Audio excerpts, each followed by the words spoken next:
रात के तीसरे पहर में जब घर के बाकी कमरे सोए हुए थे, इस कमरे में नींद किसी भी कोने में नहीं टिक रही थी।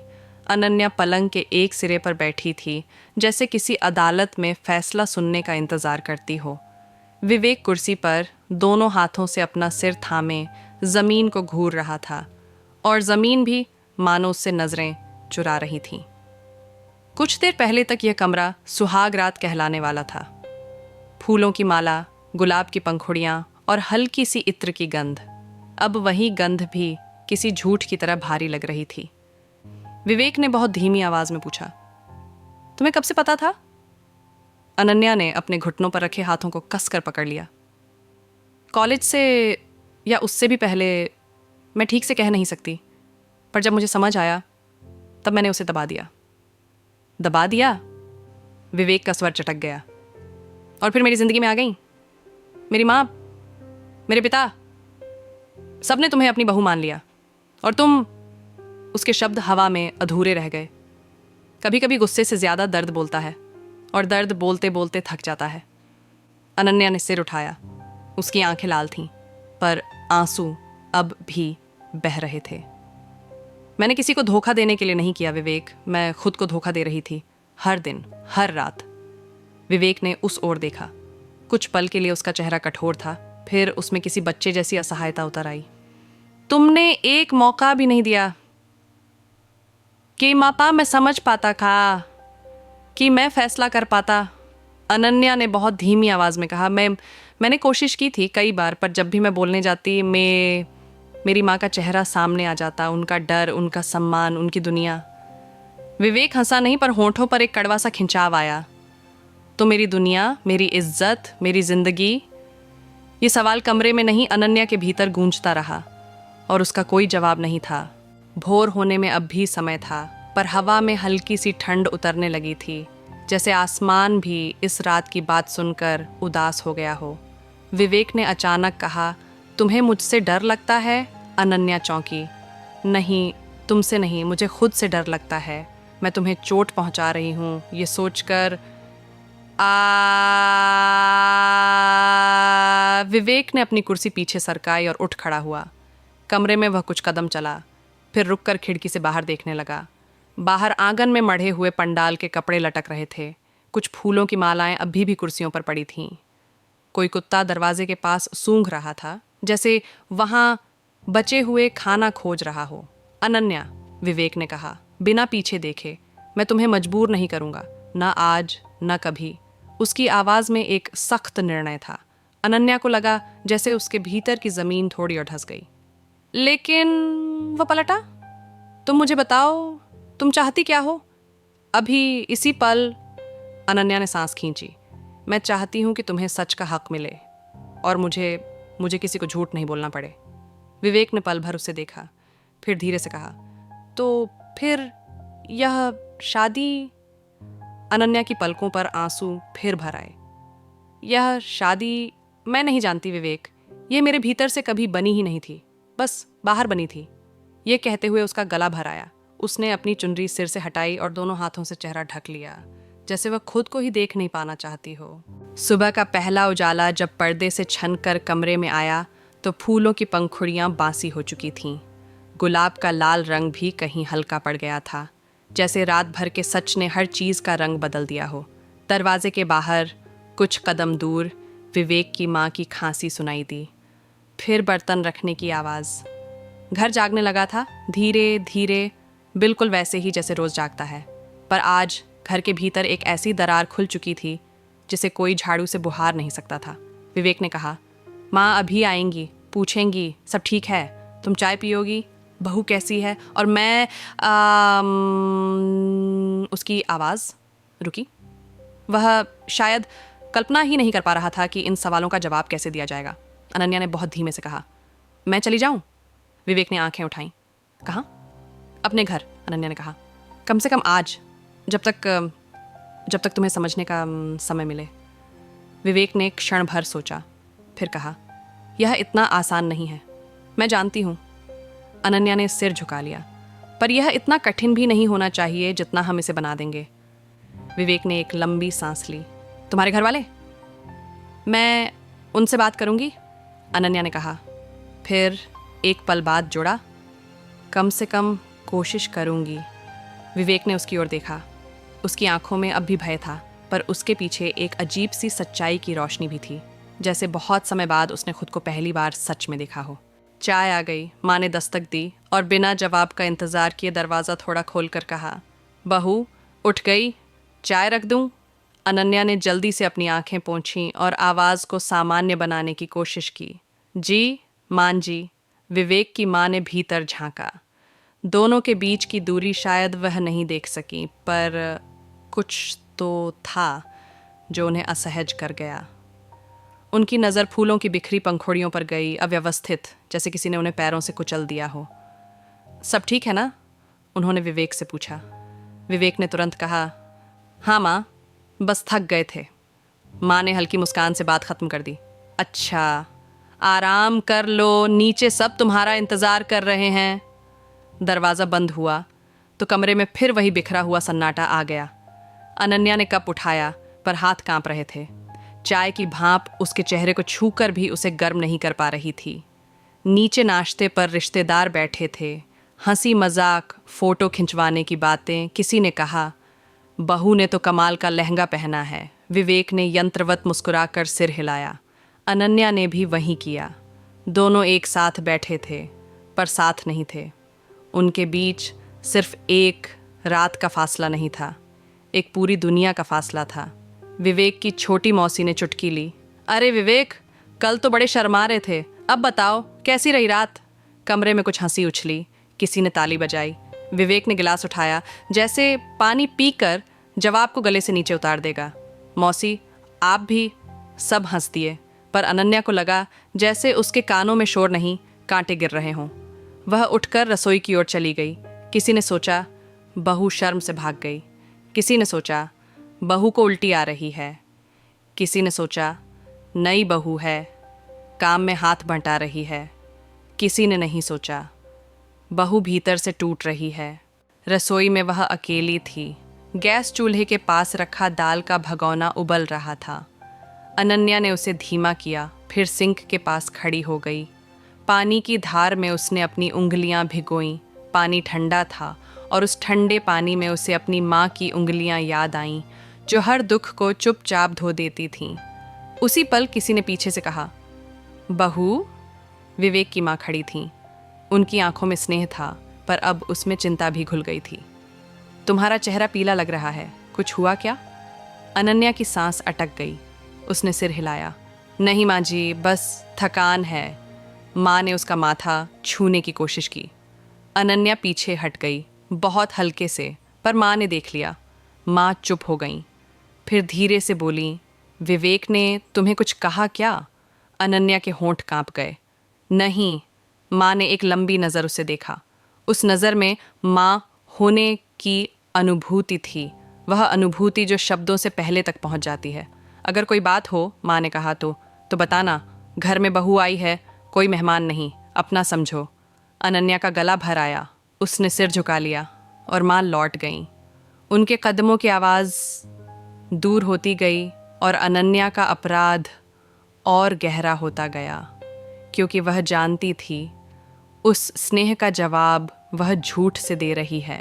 दोपहर तक मेहमान जाने लगे। घर थोड़ा खाली हुआ, आवाज़ें कम हुईं, पर अनन्या के भीतर का शोर और बढ़ गया। विवेक ने उसे कमरे में बुलाया। दरवाज़ा बंद करके वह थोड़ी देर चुप रहा, फिर बोला, मैंने सोचा है। अनन्या ने आंखें उठाईं। क्या? तुम आज अपने घर चली जाओ, विवेक ने कहा। मैं बहाना बना दूंगा कि तुम्हें सिर दर्द है, डॉक्टर दिखाना है। अनन्या ने राहत की सांस ली, पर उसके भीतर एक नई पीड़ा भी उठी कि विवेक भी अब झूठ बोलने को मजबूर हो रहा है। उसके झूठ का बोझ अब वह भी उठा रहा है। और आगे? अनन्या ने पूछा। विवेक ने माथा सहलाया।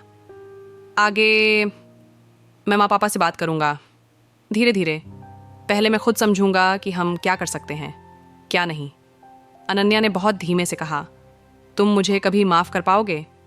विवेक ने उसकी ओर देखा। उसकी आंखों में गुस्सा अब भी था, पर उससे बड़ा दर्द था।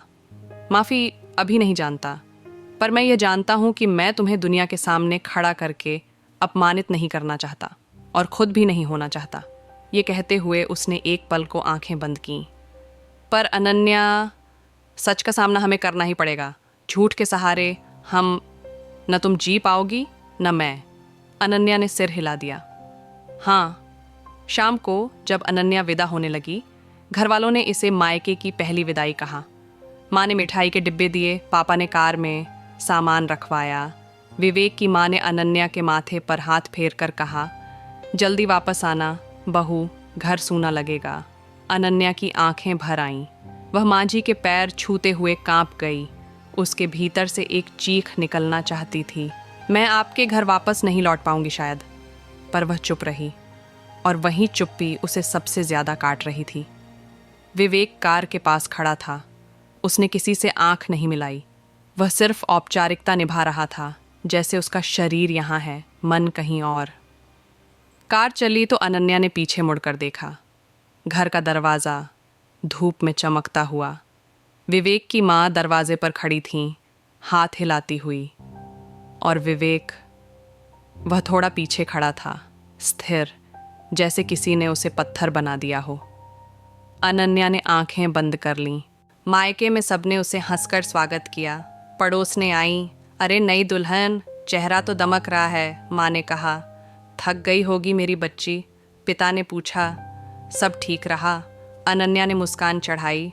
हाँ, वही हाँ जो अब उसके भीतर गूंजता रहा जैसे कोई झूठ का मंत्र। रात को कमरे में अकेली बैठकर उसने अपना फ़ोन उठाया। विवेक का कोई संदेश नहीं था। उसने खुद लिखना चाहा, मैं ठीक हूँ, पर लिख नहीं सकी, क्योंकि वह ठीक नहीं थी। उसने एक पुराने अलमारी के कोने से वह डायरी निकाली, जिसे उसने कॉलेज के दिनों में लिखा था। वह पन्ना खोलते ही एक पुरानी लिखावट दिखी। मैं जैसी हूँ, क्या मुझे वैसे ही कोई अपनाएगा, या मुझे खुद को ही मिटाना होगा? वह पन्ना देखकर अनन्या की आंखों से आंसू गिर पड़े। कितना कुछ बदल गया था और फिर भी कुछ नहीं बदला था। अगले दिन विवेक का फ़ोन आया। उसकी आवाज़ शांत थी, पर भीतर कुछ टूटा सा था। मैंने माँ से बात की। अनन्या का दिल धड़का। क्या कहा? बहाना चल नहीं सकता, विवेक ने कहा। माँ माँ होती है। उसने कल ही महसूस कर लिया था कि कुछ गड़बड़ है। आज उसने साफ पूछा, तुम दोनों के बीच क्या हुआ? अनन्या ने धीमे से पूछा। फिर? मैंने पूरा नहीं बताया, विवेक ने कहा। बस इतना कहा कि हमारे बीच कुछ बातें हैं जिन्हें समझने में समय लगेगा। माँ रोई। उस एक शब्द रोई ने अनन्या को भीतर से चीर दिया। और पापा? अनन्या ने पूछा। पापा ने गुस्सा किया, विवेक ने कहा। कहाँ? तुम मर्द हो, घर संभालो, उसने रुककर कहा। अनन्या, ये समाज, ये परिवार, सब कुछ बहुत तेज है। हमारे पास सांस लेने का भी समय नहीं। अनन्या ने होंठ दबाए। मैं बात करूं तुम्हारे माँ पापा से? अभी नहीं, विवेक ने तुरंत कहा। अभी मैं चाहता हूं कि तुम खुद को संभालो, और मैं ये तय करूं कि आगे क्या सही है। क्या सही है? अनन्या ने लगभग फुसफुसाकर पूछा। विवेक कुछ पल चुप रहा, फिर बहुत साफ कहा, अलग होना। अनन्या की छाती में जैसे कुछ गिर गया। वह जानती थी यही होगा। फिर भी जब शब्द कानों में पड़ा तो शरीर ने उसे सच मानने से इनकार कर दिया। लेकिन विवेक ने कहा, ऐसे नहीं कि तुम बदनाम हो जाओ, ऐसे नहीं कि मेरे घर में तमाशा हो, और ऐसे भी नहीं कि तुम जिंदगी भर अपराध बोध में जियो।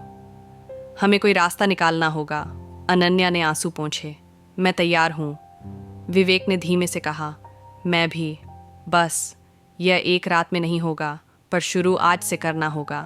अगले कुछ हफ्ते दोनों ने एक अजीब सी साझेदारी निभाई, जहां पति पत्नी नहीं थे पर दुश्मन भी नहीं थे।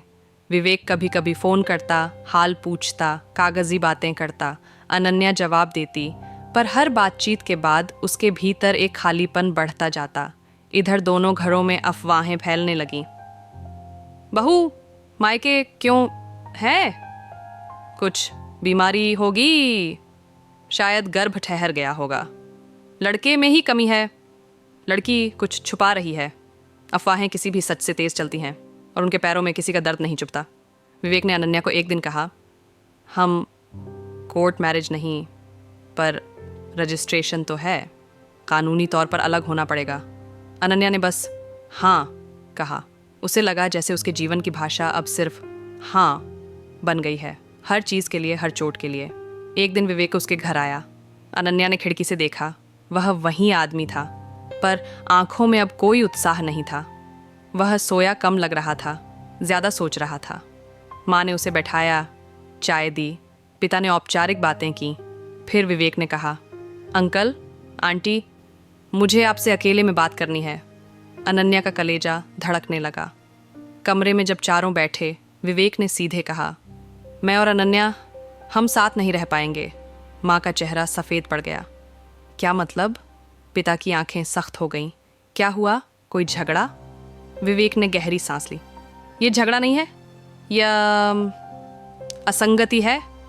हम दोनों ने कोशिश की, पर अनन्या जानती थी विवेक पूरा सच नहीं कह रहा, और शायद यही उसकी आखिरी दया थी।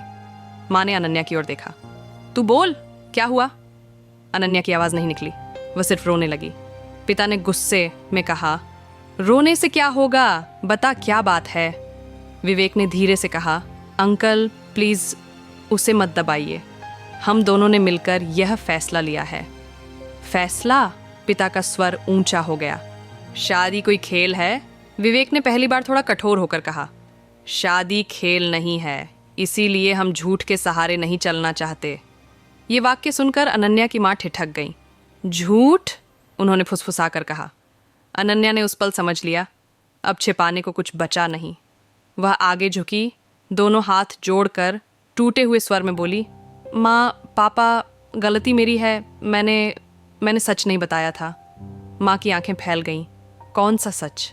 अनन्या का गला बंद हो गया। उसे लगा जैसे उसके शब्दों के आगे एक दीवार खड़ी है, समाज की, संस्कार की, डर की। विवेक ने उसे देखा और बहुत धीरे से कहा, अनन्या, अगर तुम नहीं कह सकती तो मत कहो, पर तुम्हें अब खुद से झूठ नहीं बोलना।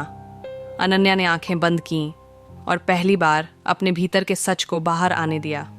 वह बहुत साफ नहीं कह पाई, बस इतना कहा, मैं वैसी नहीं हूँ जैसी आप समझते हैं। मैं कोशिश करती रही, पर मैं खुद को बदल नहीं पाई। माँ की आंखों से आंसू बह निकले। पिता कुछ पल स्तब्ध रहे, फिर उनके चेहरे पर जैसे अपमान और क्रोध एक साथ उतर आया। यह सब पहले क्यों नहीं बताया? अनन्या ने सिर झुका लिया। बहुत डर लगता था कि आप मुझे अपना नहीं मानेंगे। कमरे में एक भारी सन्नाटा फैल गया और उस सन्नाटे में विवेक का स्वर आया, अंकल, आंटी, मैं अनन्या को गलत नहीं ठहराता, पर मैं भी इस रिश्ते में झूठ के साथ नहीं रह सकता। पिता ने दांत भींचे।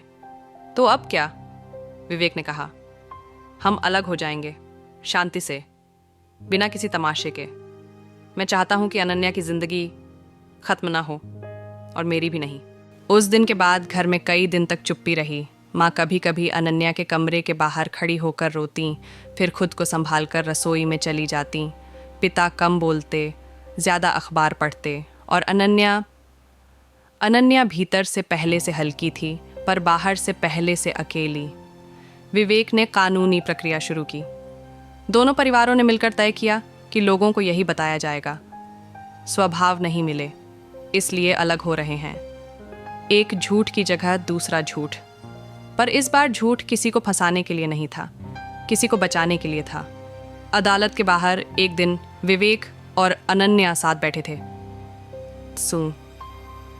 सामने नीम का पेड़ था, पत्ते हवा में हिल रहे थे, वही हवा जो पहली रात ठहरी हुई थी आज चल रही थी। विवेक ने कहा, तुम्हें पता है, मैं तुमसे नफरत करना चाहता था, आसान होता, लेकिन मैं कर नहीं पाया। अनन्या ने आंखें नीचे कर लीं। मैंने तुम्हारा बहुत नुकसान किया। विवेक ने हल्का सा सिर हिलाया। शायद, लेकिन तुमने खुद को भी नुकसान किया, और शायद यही सबसे बड़ा नुकसान है। कुछ देर बाद उसने कहा, आगे क्या करोगी? अनन्या ने नीम के पत्तों को देखते हुए कहा, मैं अपने लिए जीना सीखूंगी, पहली बार, बिना यह सोचे कि लोग क्या कहेंगे। विवेक ने एक पल उसे देखा। मैं भी शायद यही करूंगा। अनन्या ने पहली बार उस दिन बहुत हल्की सी मुस्कान दी। आंसू के बीच एक छोटी सी रोशनी। अलगाव के कागज़ों पर हस्ताक्षर हुए। वह दिन भी साधारण था। कोई बैंड नहीं, कोई शहनाई नहीं, बस सरकारी मुहरों की ठंडी आवाज़ और लोगों की थकी हुई आंखें। घर लौटते समय अनन्या ने देखा उसके हाथ की मेहंदी अब लगभग मिट चुकी थी। बस हल्का सा रंग बचा था, जैसे कोई पुरानी चोट का निशान। उसने सोचा, कुछ रिश्ते मेहंदी की तरह होते हैं, गहरे रंग का वादा करते हैं पर समय से पहले उतर जाते हैं। पर जो उतर जाए वह हमेशा झूठ नहीं होता। कभी कभी वह बस गलत समय, गलत डर और गलत उम्मीद का परिणाम होता है। कुछ महीनों बाद एक शाम अनन्या छत पर बैठी थी। आसमान में बादल थे, दूर कहीं बिजली चमकी और फिर हल्की बारिश शुरू हो गई। माँ छत पर आईं, उनके हाथ में चाय का कप था। उन्होंने चुपचाप अनन्या के पास रख दिया, फिर वहीं बैठ गईं। कुछ देर दोनों सिर्फ बारिश सुनती रहीं। फिर माँ ने धीरे से कहा, तू ठीक है? अनन्या ने माँ की ओर देखा। माँ की आंखों में अब भी दुख था, पर उसमें एक नरमी भी थी, जैसे दर्द ने उन्हें भी थोड़ा बड़ा कर दिया हो। अनन्या ने कहा, हाँ माँ, मैं ठीक होने की कोशिश कर रही हूँ। माँ ने उसका हाथ पकड़ लिया। मुझे गुस्सा आया था बहुत, पर फिर मैंने सोचा अगर मेरी बेटी अपने सच के साथ नहीं जी सकती तो यह घर किस काम का। अनन्या का गला भर आया। उसने माँ के कंधे पर सिर रख दिया। बारिश की बूंदें दोनों की हथेलियों पर गिर रही थीं और उन बूंदों में कोई उत्सव नहीं था, बस एक धीमा सा स्वीकार था। उसी रात अनन्या ने विवेक को एक संदेश भेजा, मैंने आज पहली बार बिना डर के सांस ली। धन्यवाद कि तुमने मुझे कुचल कर नहीं छोड़ा। कुछ देर बाद विवेक का जवाब आया, तुम्हारे सच ने मुझे तोड़ा, पर तुम्हारी ईमानदारी ने मुझे इंसान बनाए रखा। अपना ख्याल रखना। अनन्या ने फ़ोन बंद किया। उसके भीतर पहली बार कुछ स्थिर सा था, ना खुशी ना दुख, बस एक शांत सच्चाई। कभी कभी जीवन की सबसे बड़ी सीख किसी बड़े समारोह से नहीं मिलती, वह एक कमरे की चुप्पी में मिलती है, एक रात की टूटन में मिलती है, और उस एहसास में मिलती है कि झूठ चाहे कितने फूलों से सज जाए, सच की एक सांस उसे बिखेर देती है। अनन्या ने खिड़की से बाहर देखा। बारिश अब तेज़ हो गई थी और हवा अब बिल्कुल नहीं ठहरी थी।